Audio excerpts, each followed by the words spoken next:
What is the thing you use to write over the page? It is an extension for the Chrome. It's a Chrome extension called Web Paint Tool.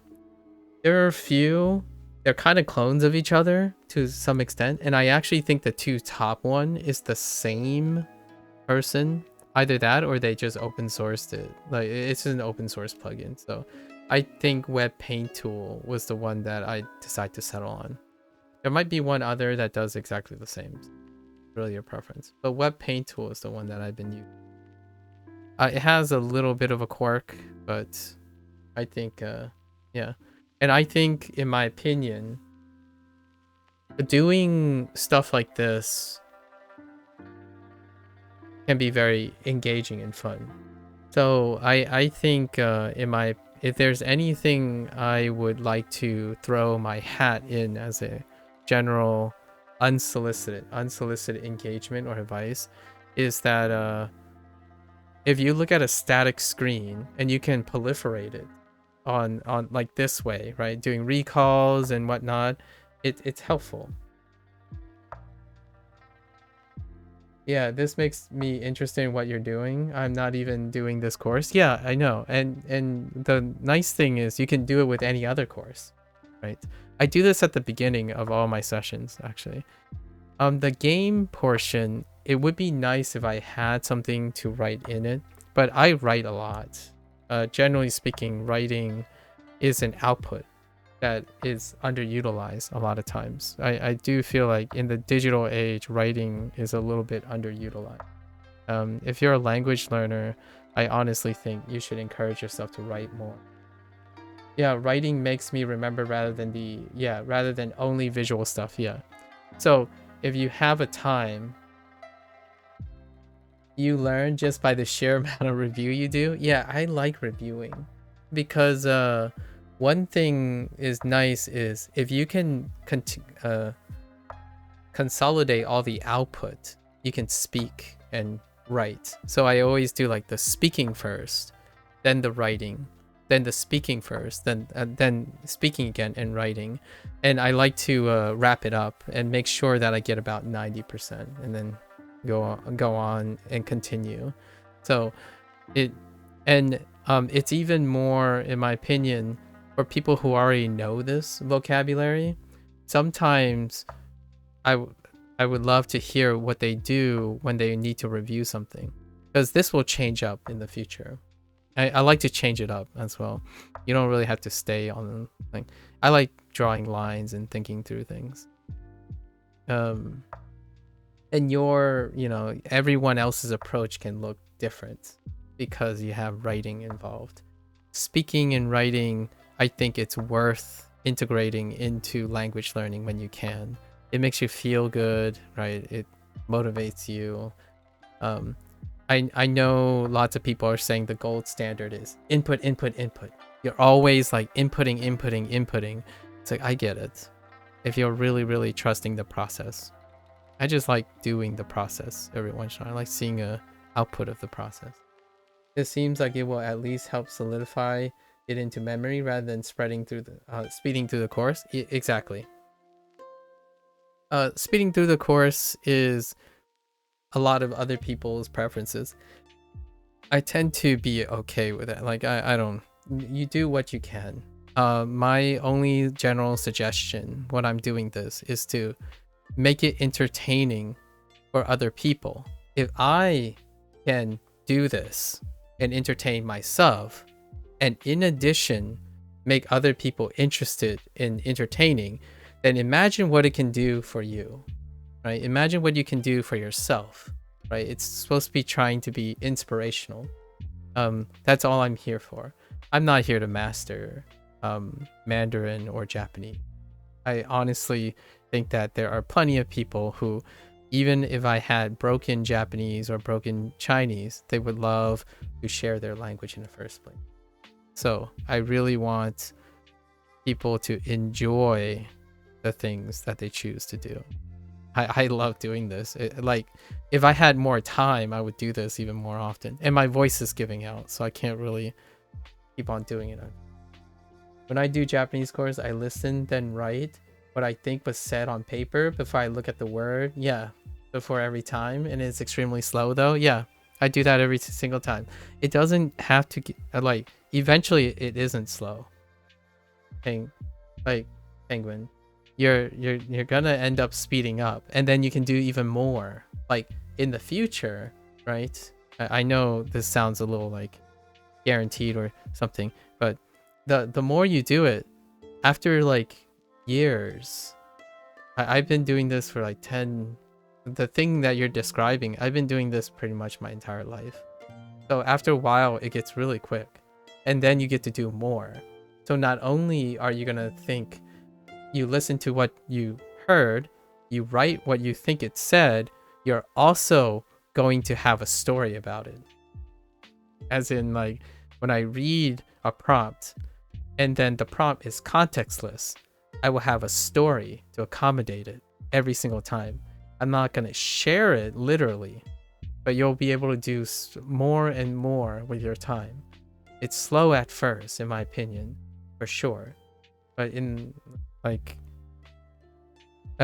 here, for example, if I were to erase this, right? Someone could read this and you only have to write, say, the pinyin, for example, or you only have to write the definition, right? Before looking at it, before, like, say, clicking on this, etc. But in the future, when you're already doing this all the time, you're gonna do like 3 plus 4 more things, then 5 things, then 6 things all at once. And the idea is, you won't, in my opinion, you won't necessarily need more information. You're gonna build that other information. And a lot of times it's about context, right? Like, what do you see when you see this big grid? Some people might get overwhelmed, in my opinion, and think like, oh yeah, now, okay, so I'm gonna just stare at these characters, right? And then somehow, if I stare at it long enough, I'll remember what those characters are. When I see this grid, this gridded box, I'm thinking I can reinforce my memory with 6 different methods or 6 different approaches. I'm doing just that. I'm spending the time to do that. When I'm drawing arrows and stuff, it's not because it looks, well, it is because it looks like fun, but at the same time, there are different ways to approach what they give you here. You don't have to be confined by what they have to give you. So you can learn as many different ways as possible. At least that's in my opinion. And it starts by doing them over time. So eventually, right? For example, what I just did was I clustered. So now, tomorrow, I'm not going to do it this way. When I have to recall, I know how to ask what time, date, day of the week, right? Month, and actually possibly year, but we're not going to write that. And this is going to be what it looks like, not what I just did. So this is what it's going to look like as the combination. And then in the future, when I start thinking about pinyin, which is the following day, I can sort them out. I can use G, and then I can use all the separate phrases connected to them. Obviously, I haven't finished that yet. So I'm already working on, like, wait, that's the wrong way. Nope, never mind, just kidding. That's the right way. Yeah. And then this is day. How, or how this way. How. And 行星期星期星期 and this is yeah. So I'm already prepared for the following day. So I'm already working on the following day. And then the following day is all Hanzi. So following day is Hanzi. So you're kind of pushing I'm bootstrapping the memory. So I'm remembering something different each day. So each day, someone asked me what my study plan was. So I'm kind of working all of this out at the moment. Like just not as the study plan is like do this. It's more like how do you get yourself to constantly look at memory differently, but it's the same memory. So like the content you're looking at is the same. So this box of characters won't ever change. The question is, can you look at it from English? Can you look at it from Pinyin? Can you look at it from Hanzi? And can you start anywhere at Hanzi or Pinyin or English and go to the other two? So each day I'm not quite doing the same recall. I'm doing a different recall. But the idea is if I can recall one thing, I can do the other two. And over time, speaking and writing becomes one. It becomes one thing. The output becomes one thing. And what I believe in the future would happen is that regardless of the way I visualize it, either I'm thinking of the actual character, or I'm thinking of the image of the character, or I'm thinking of the sound of the character. I just need one thing. I either need, if someone says Ming, I will think of the character, or I will think of the pinyin, or even the English. To me, it's not about avoiding the one things. You're gonna be, in my opinion, so quick that at some point it will click. But it's not without practice, right? So to me, that is the essence of reinforcing memory.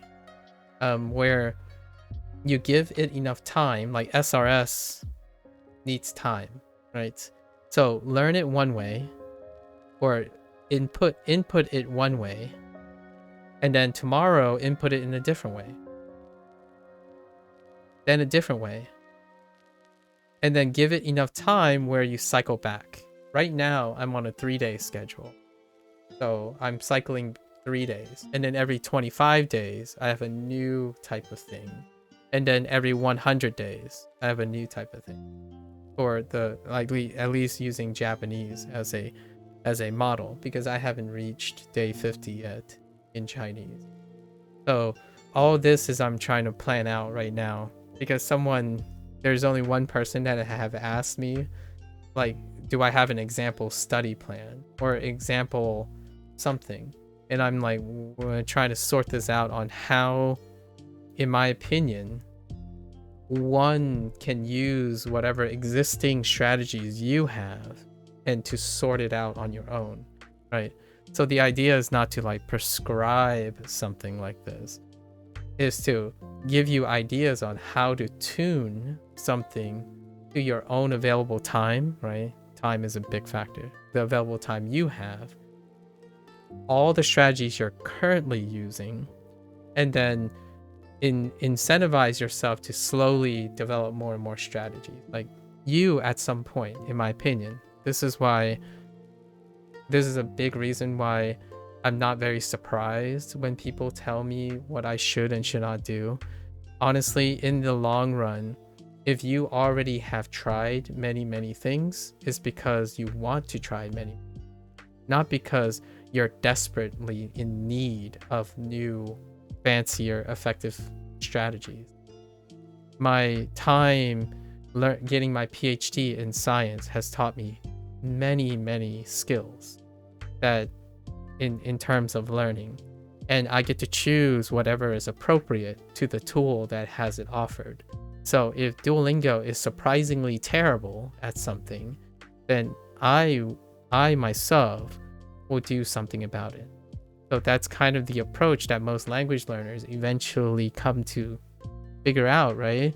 Like, oh, not all tools can do everything. So go find all the tools that work all the weaknesses. Like this tool does this and this tool does this. So if I combine them, then it plugs it up.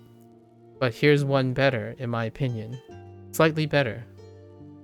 If you can do that without any of the tools. So my experiment, at least in my opinion, is to demonstrate that if you know what is its shortcoming, you can either choose to find a tool if it's convenient, if that tool exists, point the person to that tool, and they can discover what they need, right? If the tool doesn't exist and is very particular, you can problem solve and use tools in a manner that covers that weakness. So it's not that I don't want to use other tools. I can't stream other tools, but at the same time, I don't need to. It's not that bad. And oftentimes, the reason why this is great, in my opinion, a silver lining on knowing that you can solve problems, the silver lining, right? If you know you can solve problems and get yourself to remember things, regardless if the tool is of high quality or not, is the idea that someone cannot scare you into abandoning everything you do, right? Scare you into doing whatever. Like, oh, dude, the way you're going, you'll never do this, or the way you're going, you'll never get this. And my typical answer is, I know what you're talking about, right? I can understand your points are valid. If I get enough time, I'll integrate those into my study things. But what you're doing is you're excluding things, and that's perfectly fine for you. I want to experience everything. So if whatever I started with, that's just how it's going to be. If I ever get to your advice and end up coming with the same conclusions, that's perfectly all right. But the thing is, I know that I feel secure enough that I will find the thing that works for me. And I still welcome everyone else's ideas, because I would love to eventually marry all those things. This is the first time I've ever self-studied a language. So I have no idea what I'm getting myself into, naturally. But I'm also not worried. And that, to me, is the take-home message for today. I am not worried that I'm unable to learn something, because I'm a problem solver. I can learn something from something that people say you can't learn anything from. That's a really big ironic statement, right? It's a paradox. I can even learn something from someone telling me that I'm not learning anything. It's kind of the idea. So you don't get scared, right, easily. At the same time, you can still remain open-minded. I think that's the balance. So when someone has a great idea, they're very enthusiastic about it, I go and try it. Great examples are Super Native, Ame-same for your Japanese learning peeps, right? Wanikani, I really quite like the Wanikani design, right? Great readers. There's plenty of things out there. Will they get you there faster? Certainly. There are things that will be faster and slower and whatnot, but it doesn't affect my insecurities. I don't care how fast or slow. I'm gonna get something done. And this is kind of what I mean by that. You yourself can make things incredibly engaging. I don't think a tool is necessarily going to make or break the bank.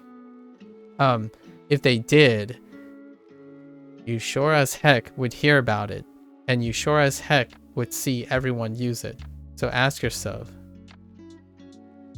in the language learning field, does everyone agree on the best tool? If you keep going around believing the thing you're doing is the best way to do it, doesn't that mean by default everyone is doing it? Well, Is it true? It's not, at least in my opinion, unless some professional person would want to gamble their entire career and credibility and tell me like this is the best. So somehow they're able to convincingly convince 100 people, 100% of the language learners, that that is the best way to go about studying and practicing. I like to think no, right? Conservatively.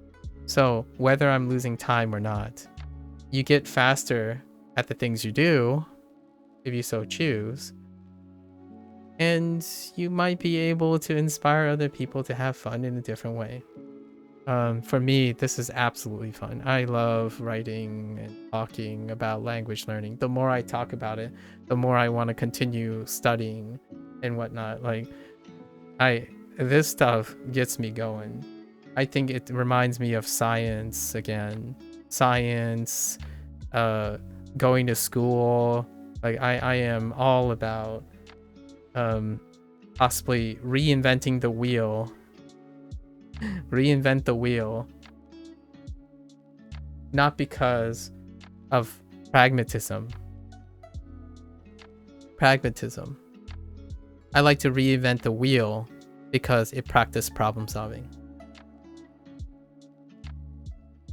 So no, you might be thinking, well, if you reinvent the wheel, you're going to fail most of the time, right? You're gonna fail because the wheel is fantastic. You're not, sometimes most of the ideas you're gonna have are probably suboptimal. It's like, yeah, that's exactly the point. I don't know if the people that I talk to have ever worked in the sciences, but it takes a lot of experimentation to discover things. We live in a world of the digital age of information. In order for a paradigm shift to happen in anything, it's not because of sudden foresight or sudden vision that's unprecedented in human history. It's iterating and testing by reinventing the wheel. Like, it's slow, steady steps. And certainly there are paradigm shifts in many things, like possibly learning. Maybe there's a paradigm shift in the future in learning, but science, this is I have to say this oftentimes. If you work in the science long enough, you'll probably know what I mean. 95% of your experiments are negative results. At least 95% of your experiments are negative results.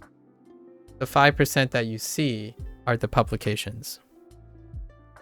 You won't ever get to see all the problem solving, all the optimization, all the reinvention that you have to do in order to even publish a discovery. It is very, very hard. And you know what the thing is, the one thing that stops science is resource. It's time, right? But it doesn't stop the curiosity.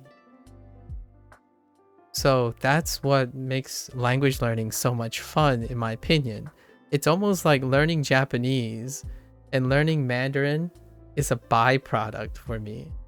Like, I don't know if I'm gonna end up learning a sufficient amount of Japanese or Mandarin, but I is sure as heck gonna keep trying different things, because that part is the even more fun thing. I think the controversy that I bumped into with Japanese learners and Mandarin learners, not much less so Mandarin learners, but Japanese learners, the constant friction that I encountered is more interesting to me. Like, testing all this. Yeah, I love the journey and not just the results. The results are bonus.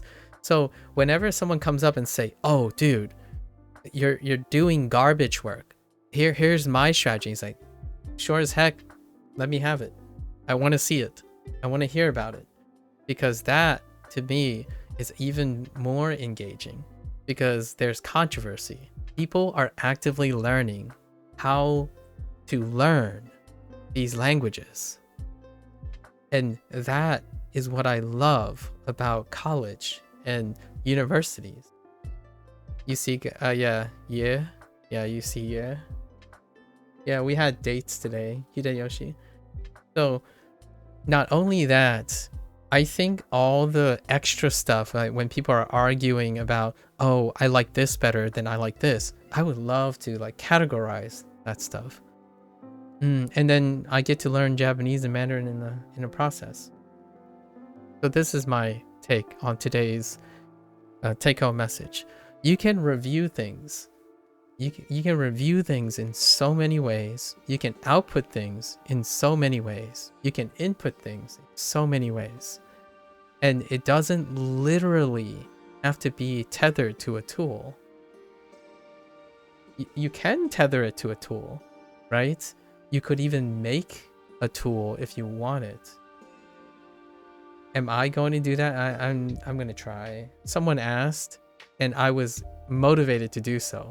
So Jack asked 2 days ago if I had a study plan, and that is all I need as a motivation. If someone is interested, I'm willing to try to put it on a piece of paper or try to explain it, and it's going to come up soon. I told him that I would do it in 5 more days. So I'm gonna try to like summarize my thoughts, and it wouldn't be anything like oh, you must do this and this would be the secret hack or something. The idea is I'm just gonna leave a lot of questions everywhere at each step. What questions I asked myself and how I went to tackle it. So it's more of a scientific experiment, right? You're approaching it more with a hypothesis, null hypothesis testing. You think this is going to happen. What are the questions you want to answer? How you answer them, and then measure it, and then ask yourself, does that answer the question? And then you repeat until you come up with something that looks like this, kind of, but in your own image. So you can still leverage Anki, Wanikani, Lingq, Genki textbook. You can still leverage all those things. The question is, are you being able to constantly, progressively elevate your stuff, right? Becoming more efficient doesn't mean necessarily you're doing more. When you become more efficient, you might actually end up doing less because you're spending less time getting the same results. But with that extra time, you could become even more productive. So the question is, are you motivated to do so? If a product works, do you just stick with the product, or do you continue grasping for more, right? And I have met a bunch of those people where they immediately say, hey, what kind of resources are you using? And you might be thinking, oh, this person might be farming for an idea to attack or something. But some people genuinely just come up to you and say, or come up to me once and said, I'm just curious if you have new resources that I haven't considered. And those are the types of people that I feel many should become, right? Encourage yourself to constantly, if the resource you're using now is great,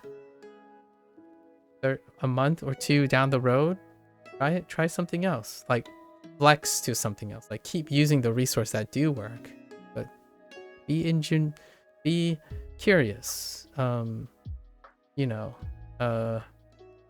creative, continue being creative, integrate more, be a little greedy on that end. And it can make you view at the same things in a different way, which I think is always better than seeing it in a set way. Yeah, it generally is. It makes you more adaptable. It might not always be the most efficient because you're looking at it in many different ways, right? Then it's maybe not. But the idea is, would you be willing to sacrifice efficiency to be ready to tackle obstacles, like any obstacles? Because efficiency falls by the wayside if that one method falls through, or those few methods. And I rarely ever say I have the most efficient method. I often tend to say humbly that if there's anything I can do, I can make it work. How fast, how it's not the best.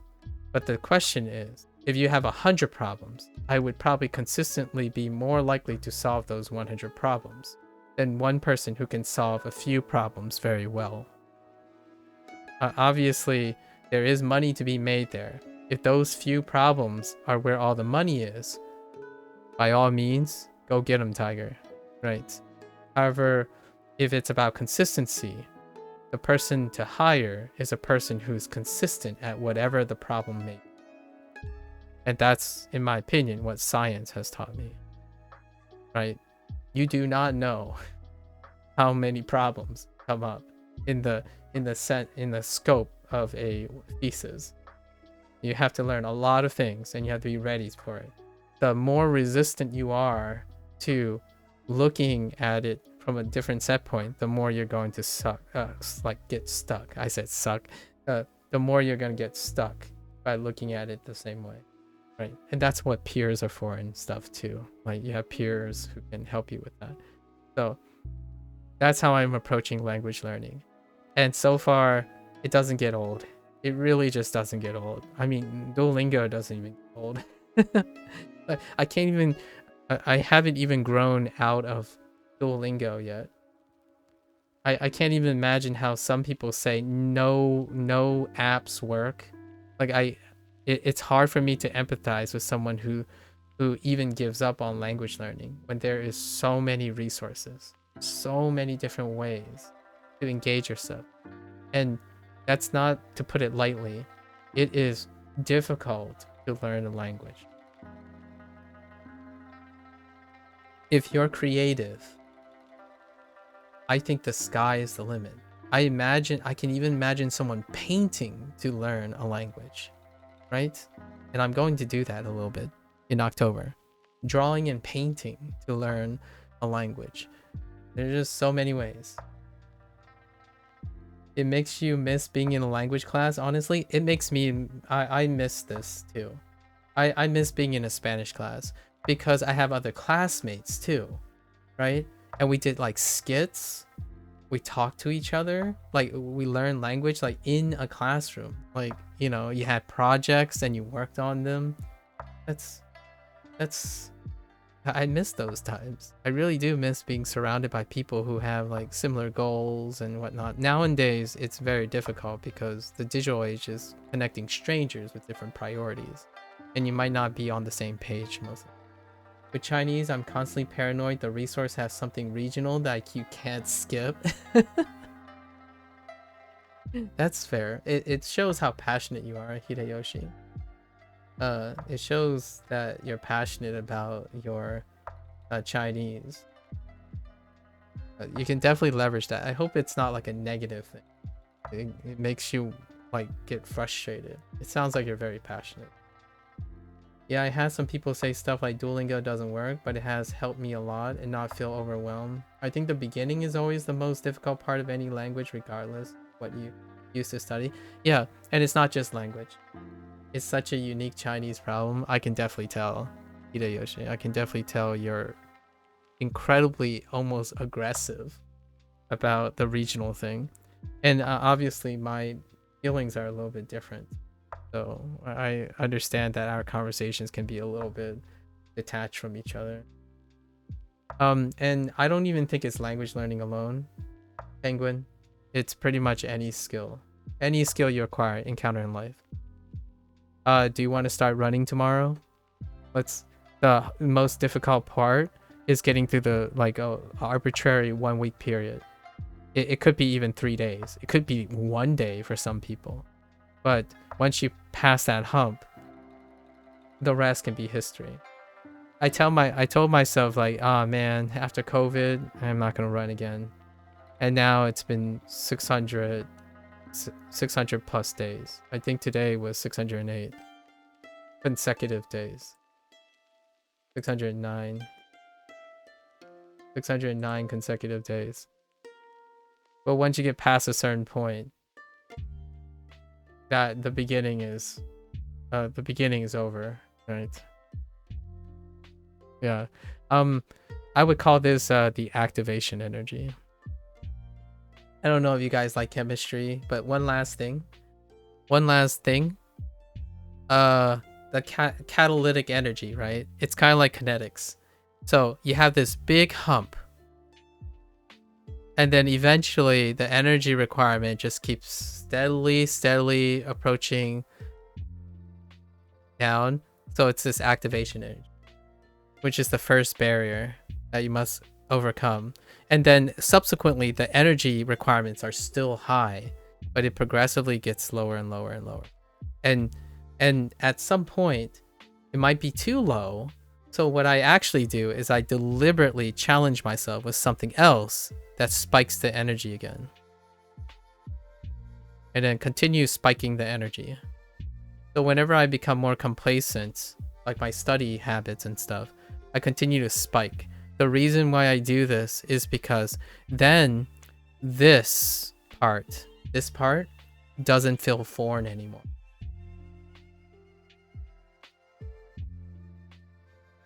So what I mean is, I don't have trouble starting things. I start things, I know where I can stop them, and I can continue to start again. So if you don't start a lot of things, then naturally the hardest thing to do is to start. Now there is a double edge, right? You can start a lot of things and never finish. So it is a balance. There's too much of something. There's always too much of something. I start new things in an interval just enough to keep myself learning. So you're like, when did I start Chinese? After Japanese. It was after 4 months. When am I gonna start Chinese? When am I gonna start Spanish? It's probably gonna be around 4 to 5 months by the time I start Spanish. And you might be thinking, oh, well, there's an end game to it. What if you have too many? Yeah, I'm cutting it off at Spanish. So then what do? Get creative. What am I gonna do? Well, I already started video games for Japanese. Well, after 4 months of this, what am I gonna do? I'm gonna start video games with Chinese, then Spanish. Well, meanwhile, my Japanese is gonna go into storytelling. So it just keeps going. Like, I'm constantly in a state where I'm gotta do more, but do differently. Do more, do differently. You are gonna become more and more efficient as you keep acquiring new and new strategies. So you're just kind of doing more. What does my running look like right now? Well, I used to run distance. But now I have 2 different breathing regimens. 2 different pace. I actually have 3 different paces, but I don't use my 3rd pace too much. 32 different paces. 2 to 3 different distances. Right? And they're staggered. So that's kind of the idea. You start by running first. You start by doing the first thing. That's how study plans go. You start by doing what you already know how to do. Then you add.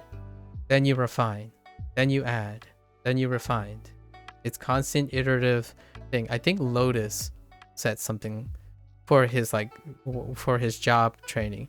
It's usually like a refinement period. A lot of times reevaluation and process is a part of like many professional careers, right? So that's kind of the idea.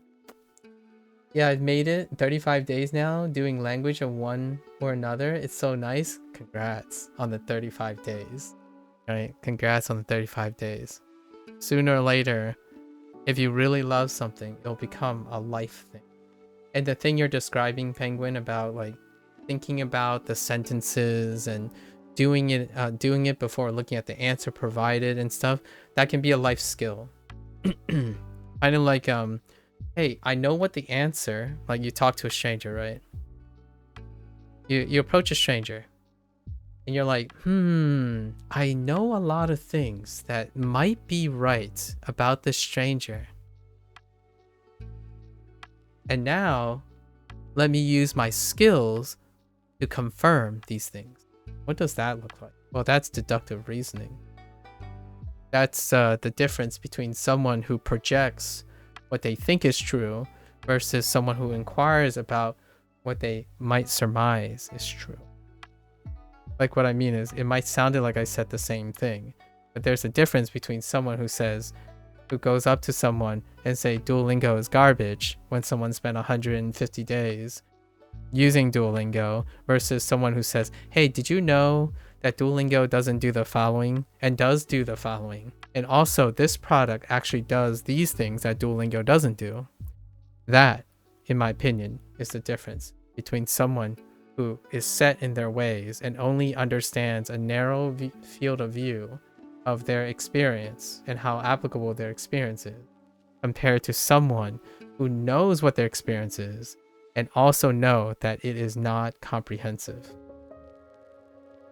Your world only gets bigger with more knowledge. It doesn't get smaller. So it's ironic, in my opinion, that when someone thinks they're a master these days, master or a specialist, somehow they think that means there's less things they know, like less things they need to know versus more things they need to know. There's a lot of things that I can take from martial arts, for example. Lots of times when people say, oh, I got a black belt, right? A dan in something. Yep. Welcome to the beginning of your journey. This is where the beginning of your soul exploration starts. If you are truly one of a master and a specialist, you will know, in my opinion, that with everything you learn, your world grows bigger than it once was. That's science in a nutshell. When you answer one question, it leads to more questions. Unless you truly think the world is that small, where you think like, oh, you learned something and now you have less questions to ask. You have less curiosity. Like, I know all this stuff, and that's why the world is less interesting. You know, it's boring or something than what in my opinion, what you think you mastered is finite. So every time you learn something, the things you need to learn get smaller, right? I don't think a master, a true master, someone who is ever unachievably fantastic and wise, would ever consider that the wisdom and the knowledge they need to acquire is finite. It's almost indefinitely unachievable because of our mortality. We are human beings, right? We live a mortal life. There's so much knowledge in the world. Even the very fine things that you would pick, like gardening or staring at how the sun works or something. A true inquisitive person will know that with every answer and every knowledge, the world gets bigger. We're observers in the world we try to observe. There's no there's no finite level of understanding. So people who go around peddling that they know the best because they've tried almost everything, or sometimes when they say almost everything, they say everything. They think they have tried everything. That, to me, is both a little disappointing and at the same time, depending on how they aggressively try to gaslight you, that they're peddling something. They're peddling an agenda. The ones that I feel for and are concerned about are those ones who don't believe that things can work out, right? So I'm not talking about those people because they won't go out of their way to unsolicited advice as though they know the universe. they're actually the ones that I love to want to inspire one day. I want to show that if you feel like you've tried everything, let's try again together. Let's brainstorm something. Because even if you don't find the one thing, it is worth spending your life trying to do that instead of giving up, right? So I more do this because I want to demonstrate that regardless of what type of approach you're going to do, it's not worth giving up, in my opinion. Don't give up on the things you have to do, obviously, but also don't give up on the things you want to do. The ones that are overconfident and incompetent and insensitive are the ones who think they know what's going to happen to someone all the time. They're the ones who their world is so small that they can predict the possibilities of what the human spirit can do and the human ingenuity can do. Well, I can tell you the baseline is definitely lower than Duolingo. So if there's anything I can experimentally demonstrate, is that no, you could do less than Duolingo. You can definitely learn a language less than Duolingo. What have you proven? You have went around stomping and smuggling out anyone who used Duolingo as a basic starting point, right? So not only did you do a disservice, in my opinion, to your own passion, you have snuffed out people who has a low barrier of entry. Well, I can tell you, you can get very far starting at Duolingo. And for a lot of people, that is true. And yet it doesn't stop the incompetent specialists to come around and snuff out people's embers before they become roaring fires, right? At least that's in my opinion. Just a little grandiose there, slightly grandiose. Even if you try many things, there will always be a way that will work, but it's just about the determination to find that. Try many things and it fails, right? And it's always nice, in my opinion, that you and everyone else, anyone else, you could be that person to provide the determination. Like when people are down, right? It takes one person. One person could change that person's life. Whether it's like insignificant to you, like, oh, that's too bad. Like this person couldn't learn Japanese. That's insignificant. It's significant to someone else, right?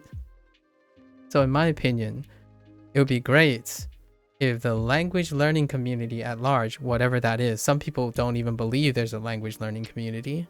So that's a thing.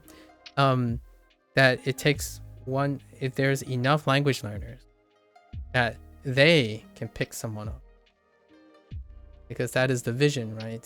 You're trying to encourage people to learn, to better themselves, maybe even use some of that ingenuity that they learn from language learning and apply them to their life, their lifestyle things. That to me is my ultimate vision, or at least in my opinion, if I could inspire one person to understand that oftentimes the things you do voluntarily require so much more energy to innovate and to reinvent compared to something you have to do. When someone is forcing you to do something, like getting a job, keeping the job, like trying to improve while maintaining the job, paying your bills and stuff, that you have to do. It's survival, right? You need to do it.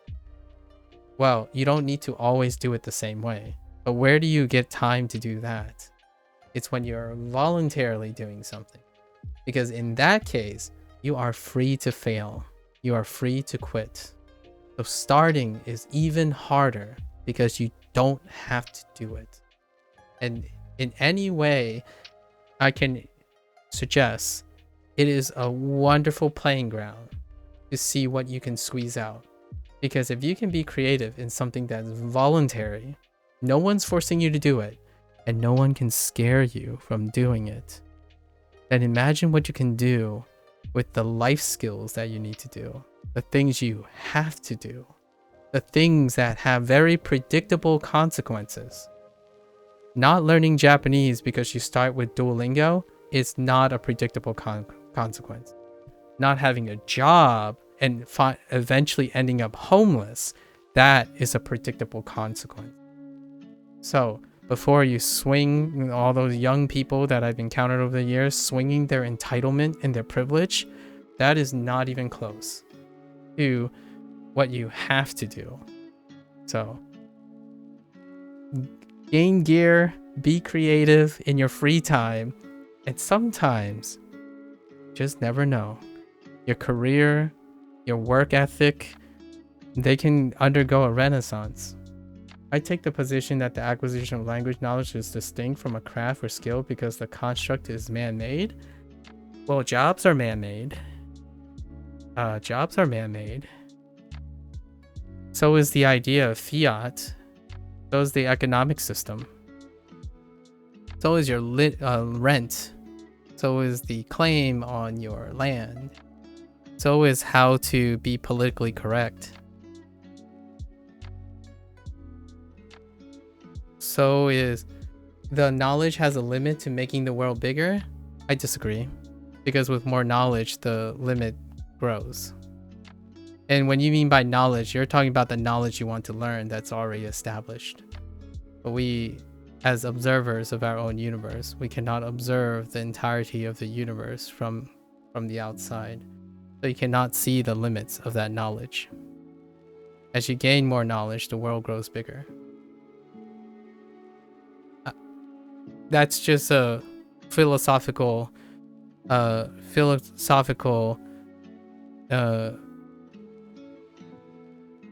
differing perspective. You can definitely view it that way. But the language itself is bounded by our universe and our planet and a region. In fact, it's bound by our universe and our planet and our region based on the knowledge we have now. So if our universe and planet and region cannot be observed from the outside, we do not know what its limits are. So as we learn more about our universe and our planet and our region, the language itself is boundless because we do not know the bounds of our universe or planet or region. You are assuming we do. The observer in a system cannot observe the bounds of the system itself. At least, in my opinion, philosophically or rhetorically, you're assuming that the universe, we know all about our universe, regions, and planets, so therefore it's finite. And that's perfectly all right. I think there are a lot of people that would see it that way. Even in science, I wouldn't even think physicists would argue that they know enough about our universe, our planet, and our region. But you could argue that maybe language is a smaller portion of the universe, planet, and region. But language will have to evolve to accommodate everything we learn about our universe, planet, and our region. So, you forgot your YouTube. Oh, that was you, Blair? Yeah. So, I can sympathize, Hideyoshi. I can sympathize. But the language that we know today will not be the language of tomorrow. It's boundless. It will there are inconceivable permutations of adaptability of how language will eventually change because they're natural languages. So when society changes, it's a human construct changes over time. If Japan stops becoming a country, what happens to its language?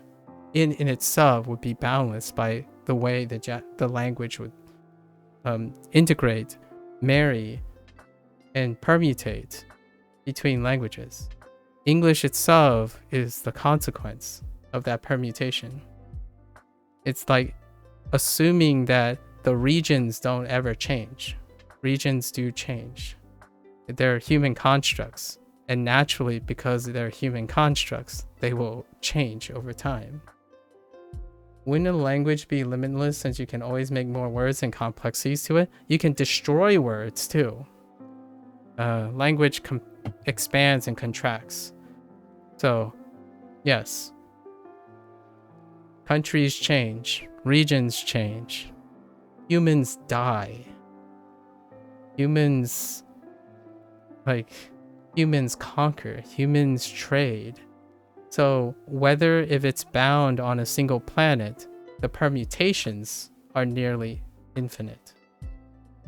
At least that's my strong opinion, I suppose, my strong philosophy. I won't live to see it though, right? Most of us won't live to see a paradigm shift in language or the universe or some sort of unifying theory of relativity or something like that. But maybe if we get lucky. And I'm gonna end it there. It is a pleasure all the time to like wrap up some wider scope of things. But I would really love to talk about the whole like universe thing. And Three Body Problem, by the way. Three Body Problem. Such a good show. You can watch the Netflix one if you're into English, but the Chinese one is pretty good too. It shows like what happens when the observer, it tackles the question of what happens if the observer who's within the system they're observing becomes the observed, as in there's a bigger system that's observing the observer, right?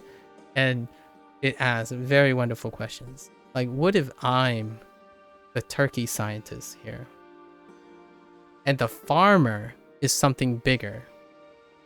So if the turkey continues to try to strive to see who the farmer is, will the turkey ever see the upper limits and the outer bounds of their observable world? I don't know. It's a thing of science fiction, I suppose. But it is also a philosophical question. And in everything we construct, does it have a limit if we can't see the limit? Fun things to talk about. I have prior engaged in these type of conversations. It's also like fun to watch science fiction, different types of science fiction, and talk about these. Maybe it's a discussion for another time, in my opinion, right? I like to think that one cannot see the bounds in a universe that they live in. However, you could see the bounds of like another organism's universe, right?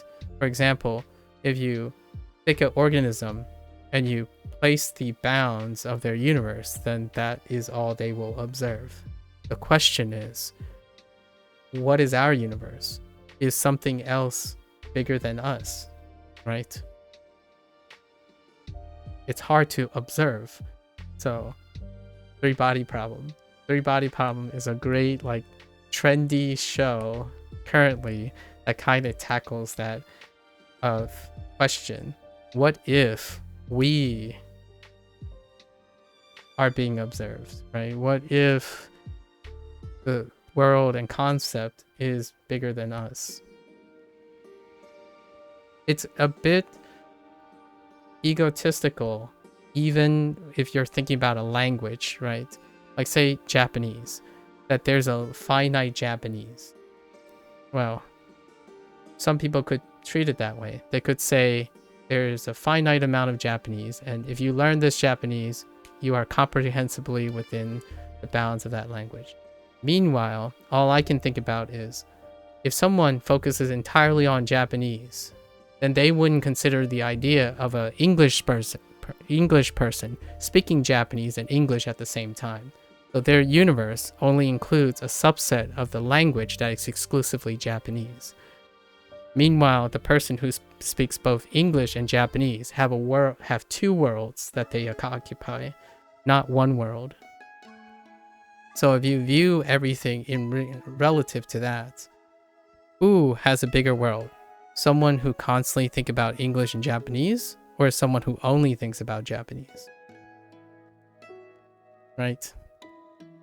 You can only observe whatever you choose to set your boundaries in.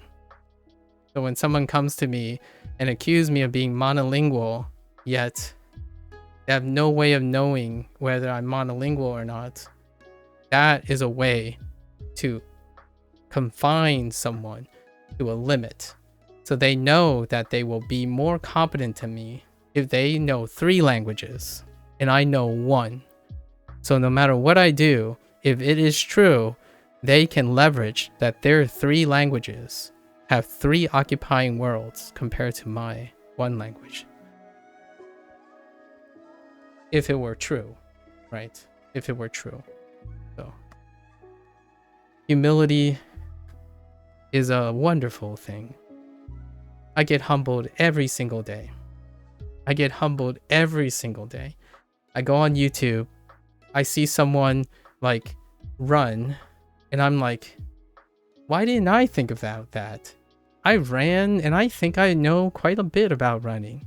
And suddenly this little kid just redefined my world again. And that's what I kind of hope that the human race will continue to do, right? Similar to how I wouldn't be able to understand 99% of the science things you know, my view on the world of science would be limited compared to yours. Yeah, and I wouldn't be able to understand certain things of yours too, because your world is exposed to something that I don't. You can't learn a lens that you haven't exposed yourself. So I don't know everything that I don't know. And that's almost incomprehensibly unquantifiable. So oftentimes, in my opinion, on the side of science, I prefer to believe that there are more things I don't know than the things I do know. And that is beautiful, because that means I will spend the rest of my life learning something, because I'll always have something. There's so much more things I don't know as a singular human being than I know. Yeah. And you can do it with a smile. Like, when I see a video game end, it sucks. When I see a book end, it kind of sucks. When I see a human being continue to write until the day they die, well, when they die, it sucks. That's finite, right? So I'm hungry. I'm hungry, and I'm gonna continue being hungry. I hope everyone else does too. Be hungry for language learning. Be hungry for knowing that your paranoia, right? Your paranoia for missing something only leaves you an internal possibility of learning some more things, right? I do think that sometimes missing something and trying to be comprehensive can be both a boon to someone's motivation and vigilance, but it can also eat away at someone's soul. The idea that you can't complete something that you love so much. And honestly, what more things would you want to love than something that can't be completed? That's a personal, I'm projecting my own bias here. Something that you love that will not stop giving, right? And that's knowledge. There was just a little hot take. There's a few people who constantly ask me like random questions every day for the memes or something, and someone immediately asked me, what is my most treasured love thing? Like, they asked me, what's my greatest love, right? And I didn't even hesitate. I didn't even know I was gonna say this, but I was like playing Shashinko, and my first answer was wisdom. And you might be thinking, but what about falling in love with another person? That's still part of wisdom. You get to learn about that person. You get to share a life with that person. You get to build wisdom with that person. If that person that I love or do fall in love with, we'll build wisdom together. Experience is endless until the day we die, right? Every experience is wisdom. It has value. I don't want to tell anyone that their life doesn't have value. Like, I get so devastated and disappointed when someone says they wasted their life, or, oh man, they wasted the last 3 months not learning something. It sucks. I don't want to hear people. I mean, I'm going to try very hard not to gaslight people, but I don't want to hear people say they're wasting their time.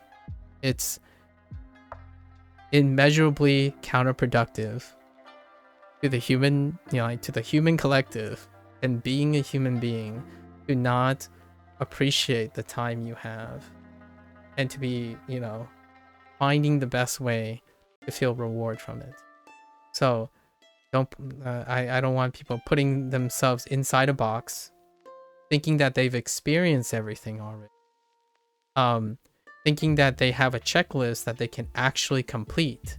So what happens when you complete it? There are very brilliant people who made millions. They completed their life's journey and they spent the next 20 or 30 years of their life lost, wandering. If you ever want to see an interesting documentary, look up the developer and creator of Minecraft, Notch. It is a very kind of sad story. It hasn't had a conclusion yet, but when someone believes that their life's journey has an end and they achieve it, they go through a crisis.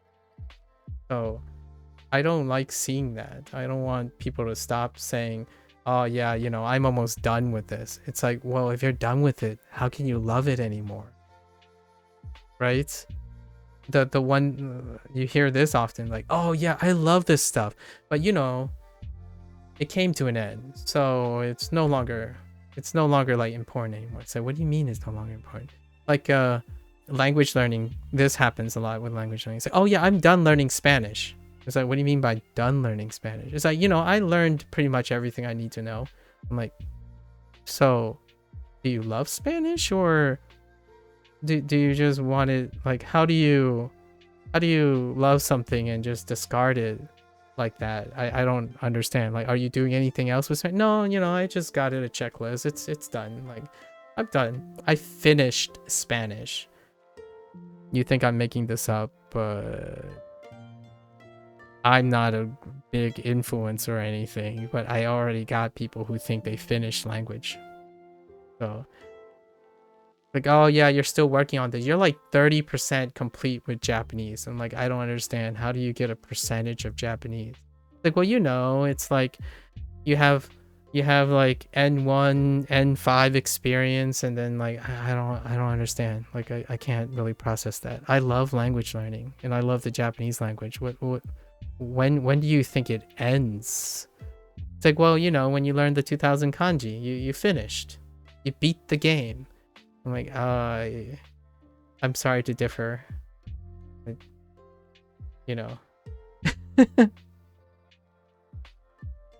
Japanese and Chinese can't ever be finished. Spanish has a more finite domain. If only I could agree with you, but I can understand where you're coming from. Only minorly. Yeah, wisdom encompasses just about everything. I think you can be satisfied with the language, but I think you can't ever really finish. I don't think you can ever really finish anything other than something that's designed with a finite ending. So ask yourself if language is designed to have a finite ending. Like, I can agree with things like the things that are designed to end, like a story that someone made or a video game that someone made.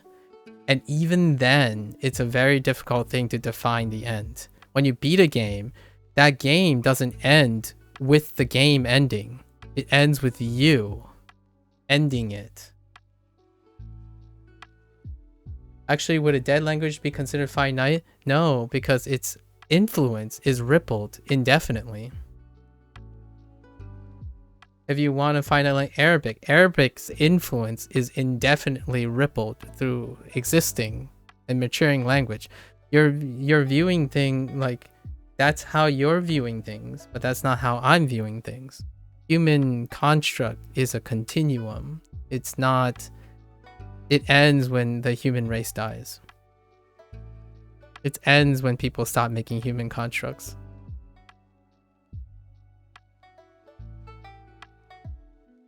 So like if you stop constructing a story, But you're saying you can't predict the future from modern English. You can't predict modern English from 500 years. Yeah, you can't.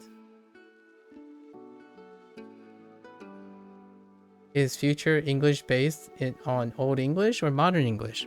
It doesn't matter. It exists in our human construct. Who is to say if you removed English, what would be the consequences of English? They're not compartmentalized, right? You're acting as though language doesn't influence other languages when they don't have to literally integrate something. There's geopolitics, there's sociology, there's anthropology. When a language dies, it makes room for another language.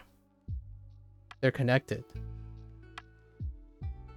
If a language subsides, then another language takes its place. Who's to say that if English didn't become the de facto language, which language would you think that becomes the de facto language? I mean, I can understand viewing things in a void as though they'd never interact with each other. Then they would be finite. If you think human constructs, the Anthropocene, does not interact with each other, then yeah, there are things that are finite. As in, like, Latin somehow has no prevailing effect on any language that currently exists today.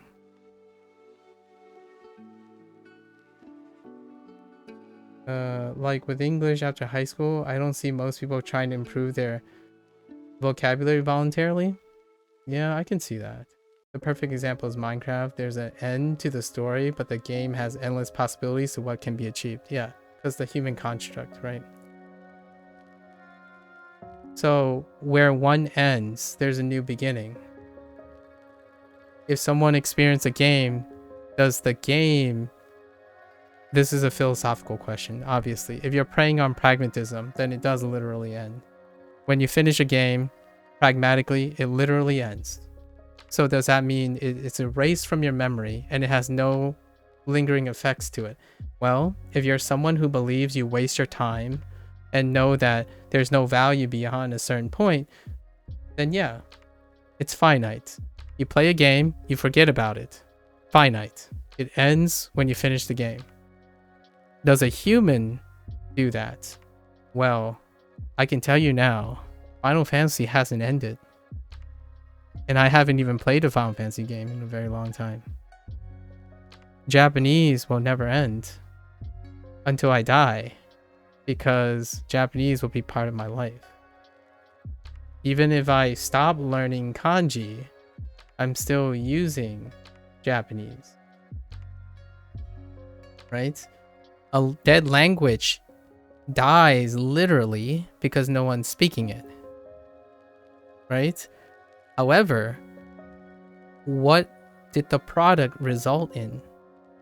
There's a length of time in which it provided influence, right? It's a series, it's a process, it's a journey. There are things that happened before that led to the things that happened after. So you could say, pragmatically speaking, okay, the thing you identify stopped. I agree. I'll let you have it. You can go on and view that there's a beginning to end of something you have decided that arbitrarily does not exert influence anymore, right? It no longer exerts influence, and that influence that it had no longer exists in the system. That's perfectly fine. I can definitely agree with that mindset. My life, I hope, would not end because I died. Like, what I mean is my influence, like what I set in motion, right? Some people could find it very comforting that the moment they die is the moment that their influence stops. That's perfectly fine. I feel like inspiration, muses, and legacy, that's what history is. It's the history of people. So their influence, without those people, the current state would not exist. At least that's my opinion. That's what the journey is about. Latin will linger for a very long time until all languages that rooted from it die out, and that's how I view it. There may eventually be no fluent person in Latin, but there will still be influences. I suppose. I can see that. If somehow you can measure Latin's influence and how it like dies out, I guess. It's kind of like saying CDs will die out because digital, if everyone goes digital, then CDs officially died out and they would no exert their influence. But the digital age was made possible because CDs existed. Unless you view time as something else. I feel like if you view time as a way of like folding in on itself or something, you might make an argument that something that existed could suddenly not exist and still have no influence on the current day. Like what I mean is, if you weren't born,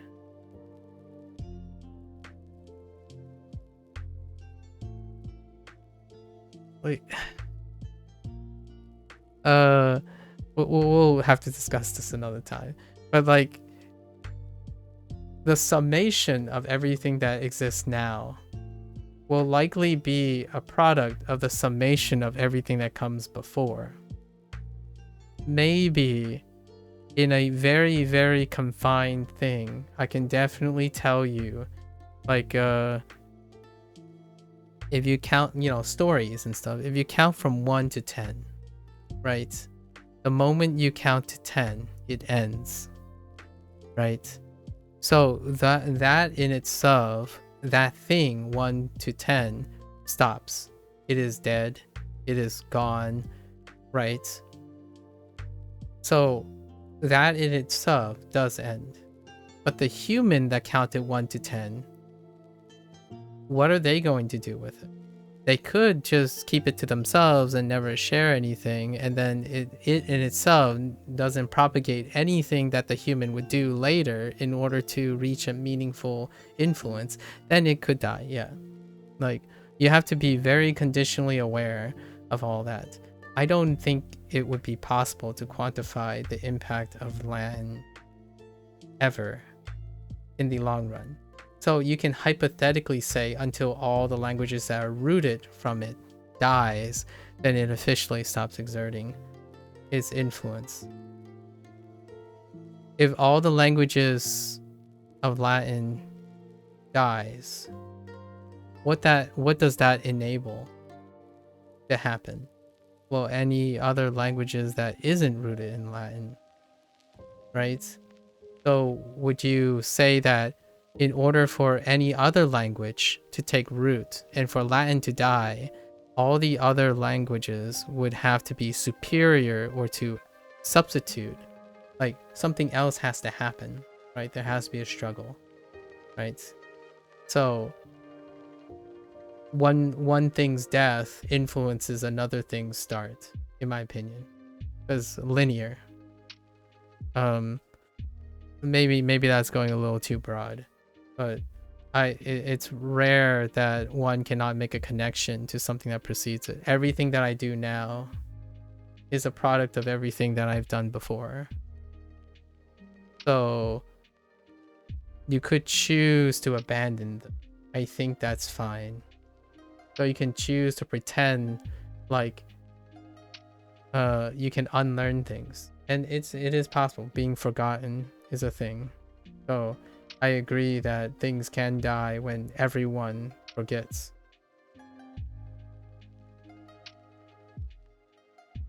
Yeah, it might happen. I can't predict the future. Like Hideyoshi said, I'm not predicting the future. I'm suggesting alternative perspectives. Yeah, far in the future, you're not sure if there's a language that can differentiate from all current languages and eventually dissociate with modern ones. They aren't influenced in some sort of butterfly effect scenario, since the premise clearly defines language descended from Latin. Sure. You defined it, Hideyoshi. You defined it, and so did Penguin defined it. And what I said earlier is that you have to arbitrarily define what it is. And that is a human construct, right?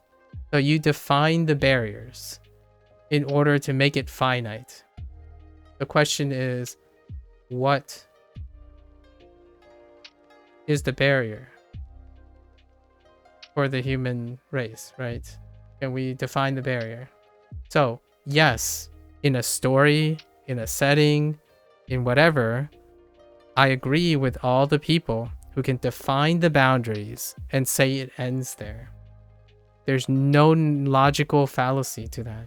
There's absolutely no logical fallacy to that. If you say the last language that Latin is influenced died 100 years ago with X language, it ended there for you. It's literally what happened because you have defined it. If you say something is a waste of time and you define what that waste of time is and it fulfills that logic, then it is true. So yes, there's no butterfly effect scenario if you define all the languages that descended from Latin and if those languages disappear. Right? I'm not denying that. That's absolutely logically foolproof. Well, realistically, the only barrier to end language would be if all humans died. That's exactly what I mean. If you want it to be like a boundless thing, if you want to be all-encompassing, culture, human civilization dies when all humans die. So, perhaps that's when all languages die too. Who knows? Or the languages we define, because we're observers in the system that we live in. We can arbitrarily decide what those boundaries are. Like Pluto is no longer a planet because we arbitrarily defined what a planet is. So from henceforth, Pluto is no longer an influence as a planet because they do not, Pluto does not fulfill the criteria that we have set, the boundaries that we have set. Then again, I guess you can argue that language can never die now since we sent radio waves into space unless they dissolve into nothingness. I'm not a physics person, so I have no idea. But this discussion is really great. Without saying too much though, let's really end it because I should have ended a while ago to rest. I want people to keep entertaining this. But the very concept of the word is a boundary? It is. It is. You literally define the paradox. We cannot set boundaries as observers of our own system. Like that is like the rhetoric, right? In order to create a boundary, we need to create a boundary. We live in the system that we're trying to finite or quantify. The idea is that we quantify something smaller than us. And that itself is a concept of a boundary. It's a paradox. At least in my opinion, it's a paradox. So if you feel like that's a bad thing or a good thing, well, I hope you can reconcile it. I certainly don't feel it as a bad or a good thing. It's just an interesting thought experiment. Ultimately, I won't. But isn't your argument that language, a series of boundaries itself, can't be quantified? Yeah, it can't be quantified.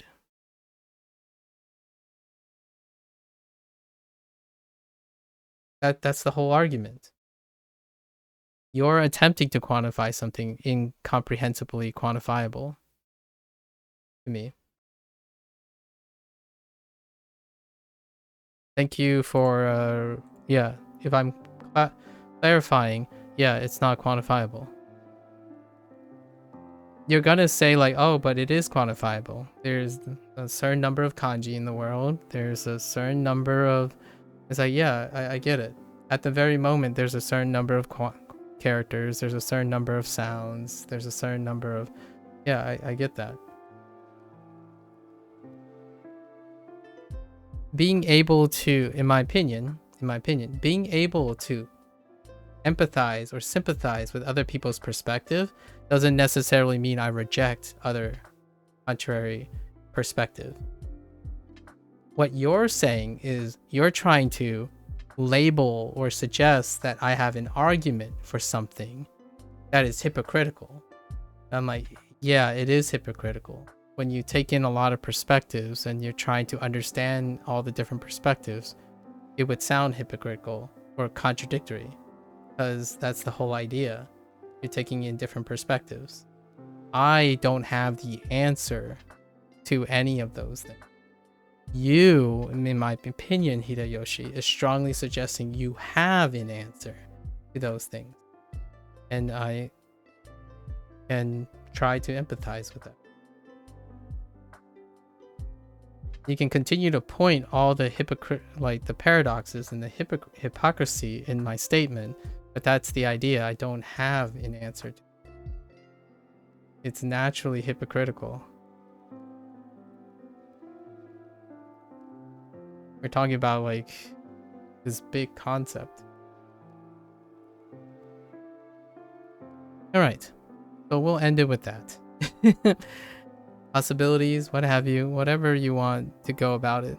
But I think in the end, being creative is at least sufficient for a lifetime.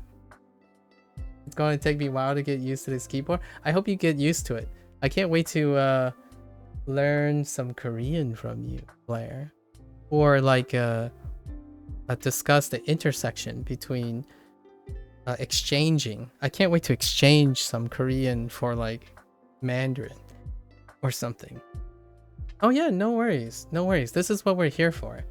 This is what we're here for. But I do have to wrap it up because I need to sleep and eat. The usual things I have to do. I think the take-home message is that I think the world, bear with me, hear me out here. I don't care how hypocritical I am that I'm sounding at the moment. Sometimes I like to think of the smaller things too. And the one thing I want to leave is I think there's enough finite or not finite wisdom and knowledge for a lifetime. And I don't particularly think is worth thinking that you can achieve something that you love and view it as some finite thing, right? So I prefer to live my life thinking that the things that I love is more than enough for a mortal life. So sure enough, if someone proves me wrong and whatnot, I'll be there to cheer you on, because I will live to the end of my days thinking that I have not learned everything that I could possibly learn about the universe that I occupy, and not concern myself specifically with how to achieve omnipotence or omniscience on like a particular topic. I think the human spirit and the human condition does not persist healthily and sustainably without believing that there's a finite to things that they love.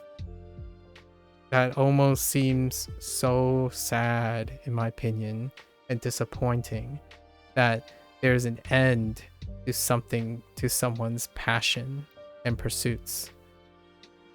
Perhaps that's enough for some people who are near their deathbed. But honestly, I don't want to sound like an espresso depresso. But I love the idea, the poetic idea that even on my deathbed, I would be anxious and excited that there were other things that I couldn't have experienced. But I certainly am also grateful of all the things that I got to experience on the journey, right? First time here, so I'm not familiar with the do's and... Oh no, you're perfectly Penguin. You can do whatever you want. Remember that learning Japanese and mastering Chinese and Japanese, that's not a priority. It's the journey that matters. I used the wrong stream. Heck. Oh, you said... Okay. All right, guys. That's the take-home message. Do things, be creative. I don't know. Do what makes you happy. Fair enough. Get the things that you have to do done, whether they make you happy or not, and then continue doing things that make you happy, or try to make it happy. I certainly would be not going to tell you that I'm not having a fun time, or having a frustrating time, but also a rewarding time, right? Like, I'm not here to convince you that. I wouldn't be streaming otherwise, right? So, until next time, stay safe, stay healthy. 再见, right? 明天见. And I'll catch you guys on the next one. Bye now.